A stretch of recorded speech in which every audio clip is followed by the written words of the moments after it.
Qui c'est qui se soucie du fait qu'on exploite l'agriculteur indien quand on consomme des produits indiens? En fin de compte, personne. Nous, ce qu'on regarde, c'est notre porte-monnaie, au final, et c'est tout à fait humain. Il n'y a pas de culpabilisation à avoir à notre niveau, à nous, je trouve. Parce que nous, on a besoin de manger, on a un revenu qui, en plus, est en train de diminuer tout le temps. Donc, le consommateur, il va là où il peut avoir une possibilité d'achat moins cher.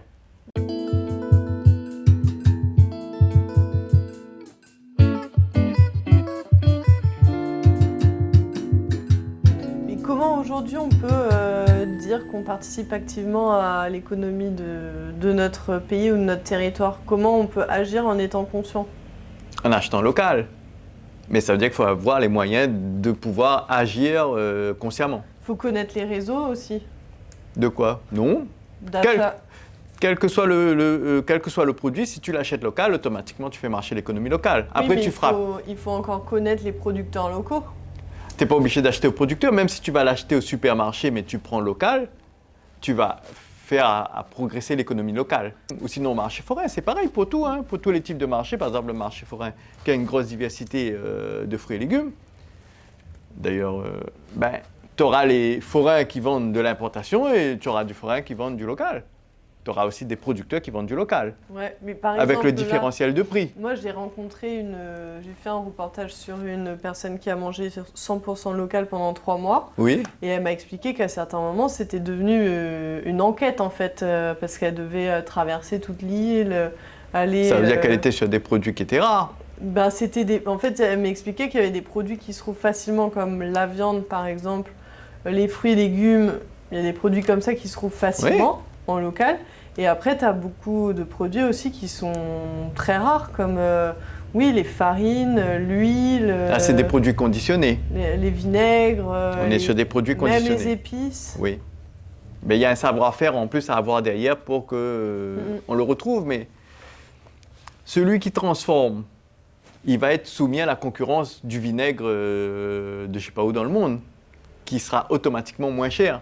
Parce que ces pays-là travaillent à gros volume, parce qu'on est tout à l'heure, comme j'ai dit, on est sur des pays qui vendent moins cher, simplement.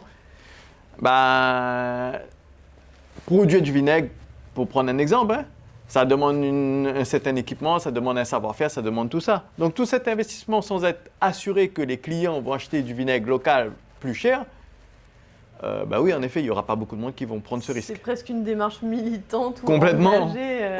Complètement, mais super essentiel. Ouais. Super essentiel, notamment pour la sécurité alimentaire. Parce que ça garantit sur le territoire Réunion d'avoir le savoir-faire si demain on devait le faire nous-mêmes. Parce qu'on n'aurait plus l'approvisionnement extérieur. Tu vois? Donc c'est tout essentiel. Malheureusement pour ces personnes-là ou pour ces entreprises-là, conquérir les marchés devient difficile parce que la conjoncture actuelle fait que les gens n'ont de moins en moins de moyens. Si on veut que les produits locaux se vendent, on taxe les importations. Soit on taxe, soit on met des quotas. Les règles de toute façon pour gérer les marchés et qui étaient appliquées avant les années 90, avant l'ouverture des marchés en fait, qui étaient faites les anciennes règles protéger la production locale. Quelle est la différence ici à La Réunion par rapport au système sur le continent? Parce que c'est vrai qu'ici on a une histoire particulière, on a une économie qui est basée essentiellement sur la production de canne à sucre. Oui, la structuration de l'agriculture et du marché des produits agricoles est complètement différente de ce qui se passe au niveau national et européen, et je suis sûr dans plein d'autres pays en fait. Et pourquoi? Parce qu'à La Réunion, on a un gros volume de ventes directes par le biais des marchés forains, de ventes par des magasins fruits et légumes qui sont indépendants en fait. On a le critère indépendant qui est relativement important à La Réunion. On a aussi des ventes par coopérative au supermarché. Alors qu'au niveau national, par exemple, et au niveau européen, les agriculteurs ont un intermédiaire unique qui leur achète leurs produits, qui est souvent une coopérative agricole, mais avec des administrateurs de cette coopérative.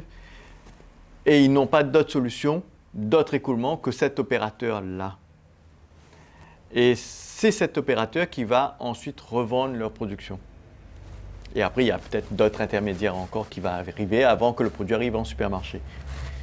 Ici, le fait qu'on ait plusieurs possibilités d'écoulement, c'est-à-dire le supermarché en est une, ça représente à peu près 20% des produits écoulés. Mais ça veut dire que les agriculteurs peuvent écouler par le biais du marché de gros, qui est une autre possibilité d'écoulement, par le biais des marchés forains, par le biais des magasins fruits et légumes, par le biais des bords de route. Si des conditions de marché ne lui conviennent pas, il vend au supermarché et à un moment donné, il estime qu'il n'est pas suffisamment bien payé, il peut dire j'arrête ici et je vais vendre de l'autre côté. Et ça lui donne une certaine indépendance que les agriculteurs français de l'Hexagone n'ont pas. C'est-à-dire que lui, s'il arrête de vendre à la coopérative, en plus, comme là-bas les territoires sont grands, les exploitations sont beaucoup plus grandes, donc ils se retrouvent avec d'énormes volumes à négocier, s'ils arrêtent de vendre à leur intermédiaire habituel, ça veut dire qu'il faut qu'ils se débrouillent pour aller vendre à un autre opérateur de grosses quantités de production. Et c'est tout un travail de placement de produits, beaucoup plus compliqué qu'à La Réunion. Et notre marché qui est jugé désordonné par les institutions, c'est souvent les bazardiers, ce qu'on appelle les bazardiers, là, qui font tout un travail d'intermédiaire avec les agriculteurs.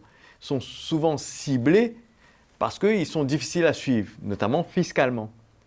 Mais quelque part, ils sont une garantie de liberté pour les agriculteurs, puisqu'ils sont des opérateurs qui sont accessibles.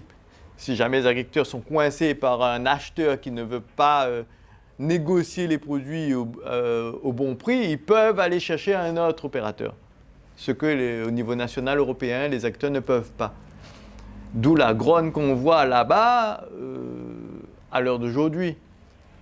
Parce qu'ils sont coincés, ils sont juste coincés. Alors qu'ici, la profession a beaucoup de difficultés, a d'autres difficultés et a aussi des difficultés d'écoulement. Mais on va dire qu'elle a une carte que les producteurs hexagonaux n'ont pas. Et pourtant, ici, il y a quand même aussi des problèmes qu'on rencontre, notamment avec certaines coopératives. Oui, tout à fait. C'est les mêmes problèmes, c'est-à-dire que quand les coopératives, c'est comme les supermarchés. La distribution en supermarché. On voit bien qu'il y a un différentiel de prix entre le prix d'achat où on ne le voit pas, où on ne le sait pas. Mais ceux qui s'y intéressent de près ou qui vont tout simplement voir les agriculteurs se renseigner, se rendent bien compte que entre le prix de vente de l'agriculteur et le prix affiché au supermarché, il y a une énorme marge et qu'il y a du volume financier au milieu. Et on ne sait pas où il va, ce volume financier-là. Celui qui s'est inscrit dans une dynamique de coopérative, s'il n'a pas fait gaffe à sa capacité à fournir des produits, j'ai envie de dire, en grande quantité, à un coût un peu moins cher que ce qui peut se faire au marché forain ou ailleurs, s'il n'a pas vraiment vérifié qu'il était suffisamment solide pour le faire, peut se retrouver en grande difficulté sans pouvoir s'y échapper puisque c'est contractualisé. Contrairement à, j'ai envie de dire, un marché forain, il y a aussi un contrat, il faut qu'ils réservent les places et tout, les magasins fruits et légumes, mais ils ont plus de maniabilité qu'avec un contrat commercial avec ce type d'opérateur. C'est un autre type de travail. D'un autre côté, ceux qui travaillent avec les coopératives ont une garantie plus ou moins assurée, plutôt plus que moins, normalement, d'écoulement, de volume d'écoulement. Donc, tous systèmes commerciaux ont des avantages et des inconvénients. Mais si on n'en a qu'un et qu'on est inféodé, j'ai envie de dire, à ce système-là, on est totalement lié, en fait, et totalement dépendant, et totalement soumis. Comment on fait autrement?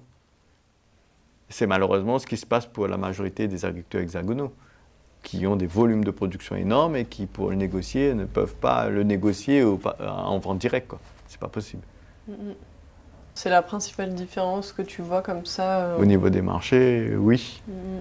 Après, il y en a d'autres, notamment la taille des exploitations, notamment le fait que le contexte climatique, parce que une des différences avec les territoires hexagonaux, c'est qu'ici, on a un territoire à lui tout seul qui est capable de fournir une diversité énorme de production, c'est-à-dire qu'on peut tout faire à La Réunion. Le climat de La Réunion, les agriculteurs réunionnais, ils font tout. Pourquoi ils ne le font pas? Parce que finalement, ils sont soumis à la concurrence des produits importés. C'est pour ça qu'ils ne produisent pas tout ce que nous consommons en local. Ce n'est pas parce qu'ils ne peuvent pas, parce que le climat le permet, les infrastructures le permettent, leur connaissance technique le permet, leur capacité le permet. C'est juste parce qu'ils n'ont pas l'assurance de pouvoir vendre toute leur production parce qu'il y a sur la même étale qu'eux un produit qui va être 2 fois moins cher, de moins bonne qualité. Mais à l'échelle d'aujourd'hui où le consommateur il en a de moins en moins dans les poches, il y a un volume de consommateurs qui ne vont pas acheter des produits locaux parce que ça va être plus cher que d'acheter des produits importés. Et c'est dommage parce que individuellement, c'est très difficile de faire comprendre à tous les consommateurs que si tout le monde, on le sait par principe, si tout le monde achetait des produits locaux, on n'achetait pas des produits d'importation. On comprend dans l'absolu que finalement, ça veut dire que les produits d'importation ne rentreraient pas, ça veut dire qu'on aurait beaucoup plus d'agriculteurs, on aurait beaucoup plus de travailleurs agricoles, qu'on aurait sûrement un membre de notre famille qui travaillerait dans le domaine agricole, que ce soit au niveau de la production, au niveau de l'agrofourniture, ceux qui fournissent les agriculteurs, que ce soit au niveau du transport, de la commercialisation, du conditionnement, de la transformation, si on mangeait que ce qu'on produisait localement. Donc finalement, on aurait des salaires dans nos poches. Et est-ce qu'on aurait assez de terre? Largement. Ah oui, oui, c'est pas du tout une contrainte au niveau de La Réunion pour nourrir toute la population. Je reviendrai sur cet aspect technique si tu veux bien après. Mais comment on fait comprendre ou on fait passer à l'acte? Parce que comprendre, on peut comprendre, mais n'empêche que quand on n'a pas les sous dans les poches, comment on peut faire l'effort de se nourrir avec des produits qui sont plus chers quand on a moins cher? Même si on comprend que dans l'absolu, ça veut dire qu'on aurait peut-être notre femme ou notre bonhomme ou nos enfants qui travailleraient alors qu'actuellement ils ne travaillent pas. Cette décision-là ne se prend pas au niveau individuel. Ça se prend au niveau des rouages institutionnels, au niveau des rouages politiques. Comment aujourd'hui on pourrait favoriser une agriculture qui soit peut-être plus équilibrée à la fois pour les agriculteurs, pour les différents maillons de la chaîne, mais qui soit équilibrée et qui pense aussi à notre santé et à la durabilité des sols et de la planète? Clairement en favorisant l'agriculture locale. Ou pas en favorisant, parce que favorisant n'est vraiment pas un bon mot. C'est vraiment pas le mot. Donc je change de mot. En choisissant l'agriculture locale, en choisissant un choix. Ce qui veut dire qu'on ne choisit pas l'agriculture extérieure. En choisissant l'agriculture locale, ça veut dire quoi? Ça veut dire que déjà, on va choisir une agriculture qui est aux normes françaises, donc qui est vraiment d'une qualité pour la santé humaine très forte. Pourquoi? Parce qu'en France, on a un énorme lobbying santé. Et du coup, le lobbying santé, il impose à la profession agricole d'énormes contraintes techniques pour faire en sorte que les produits que nous consommons, les produits d'origine française que nous consommons, soient le moins impactants, enfin, soit le moins nocif possible pour la santé, soit le meilleur possible pour la santé. On sait très bien que la santé dépend de l'alimentation, une grosse partie. Eh bien, si on consommait local, on consommerait assurément des produits de meilleure qualité. Voilà, déjà un. En consommant local aussi, qu'est-ce que ça nous amène? Quel intérêt? C'est l'intérêt économique de faire vivre nos familles. Je pense que ce rouage-là, cette décision de manger local, doit se faire auprès de nos politiques, auprès de nos institutions, auprès de nos acheteurs publics, comme les cantines scolaires. Mais tout ça dépend des décisions en fait politiques. Il faut entendre par politique les instances que normalement, nous, peuple, nous devrions gouverner. Hein. Il faut voir ça comme ça, il ne faut pas le voir seulement du point de vue de l'extérieur, hein. Il faut le voir aussi du point de vue de notre implication dans notre vie politique. Ouais. Voilà, il faut le voir aussi dans ce sens-là. Ce qu'on ne produit pas, ce n'est pas la peine de l'empêcher de rentrer, mais mettre en place une régulation. Ce que le territoire produit, on ne laisse pas rentrer. On met en place une taxe, un quota, une règle qui fait que ces produits-là n'entrent pas et donc les gens sont fléchés directement vers la production agricole française. Donc gain en qualité, gain en nombre de travailleurs, donc pour tout le monde, ça veut dire qu'on a plus de sous dans les poches. Toujours le même principe. Hein. En fait, le principe, il est tout simple. Hein. Oui, on en vient sur les questions politiques, parce que finalement, c'est les politiques qui vont encourager certains acteurs dans la chaîne de la production et de la distribution de l'alimentation, au final. Oui. Le commerce, là, le commerce, c'est un élément structurant de la société. Suivant comment on décide d'orienter le commerce, c'est-à-dire qui on favorise quelque part, il faut revenir à ça. Si on favorise les marchés forains, on va avoir une société où les gens vont se rencontrer au marché forain, vont échanger les uns avec les autres. Si on favorise la ville la ville, le centre-ville, quoi, ou les quartiers, on va flécher le financement vers des boutiques ou des marchands de fruits et légumes, qui fait que les gens de la périphérie vont venir au marchand de fruits et légumes, vont le connaître et vont travailler avec lui, vont acheter et vont pouvoir discuter. Donc on favorise une certaine cohésion sociale quelque part. Et les agriculteurs qui viennent, que ce soit au marché forain ou que ce soit chez les magasins fruits et légumes, ils ont un contact direct avec le vendeur, avec la personne à qui ils vendent leurs légumes. Donc ils ont un relationnel, donc il y a une possibilité de prise en compte de la réalité humaine des uns et des autres, en fin de compte. Et d'arriver à des prix qui sont plus conformes, j'ai presque envie de dire, à la dignité humaine. Si on se dit que je te vends mes légumes, tu connais mes conditions de vie, ce sera plus facile pour moi de défendre mon prix que si je suis un agriculteur pétauchnok qui vend mes légumes à un intermédiaire qui va ensuite venir te vendre les légumes. Tu vois ? Et quand on prend le cas des supermarchés, qui sont excentrés de la ville, même s'ils sont périphérie des villes, mais au supermarché, personne ne connaît personne. On prend son caddie, on va au supermarché, on passe à l'intérieur des rayons, on passe à la caisse, c'est jamais la même caissière, et on ne va pas taper la discussion à qui que ce soit, et on ne va pas connaître la vie de la société dans laquelle on vit. On est juste venu s'approvisionner avec des produits dont on ne connaît pas d'où ils viennent. Enfin, si, on connaît l'origine du produit, mais on ne connaît pas le producteur derrière le produit. On ne connaît même pas celui qui a placé dans le rayon. Ouais. On ne connaît rien, donc le relationnel est complètement différent. Et donc, on ne favorise pas du tout le même type de société. On est beaucoup plus une société individuelle où les gens ne se parlent pas. Et tout ça, ce sont des fléchages politiques. Hein. Et c'est de ça, en fait, que c'est là où c'est un peu compliqué à faire comprendre ou appréhender le fait que, j'ai presque envie de dire, le bulletin de vote va décider de quelle société on aura demain, quel type de commerce on aura demain, quel type de rencontre on va faire demain. Parce que ces décisions-là se prennent en haute instance, hein, les fléchages des financements. Merci beaucoup Frédéric pour avec cet plaisir. échange. J'espère que ça apportera un peu de compréhension de ce domaine qui est quand même très, très complexe. Ouais. Et puis nous retrouvons. Et bon, merci à vous. Allez.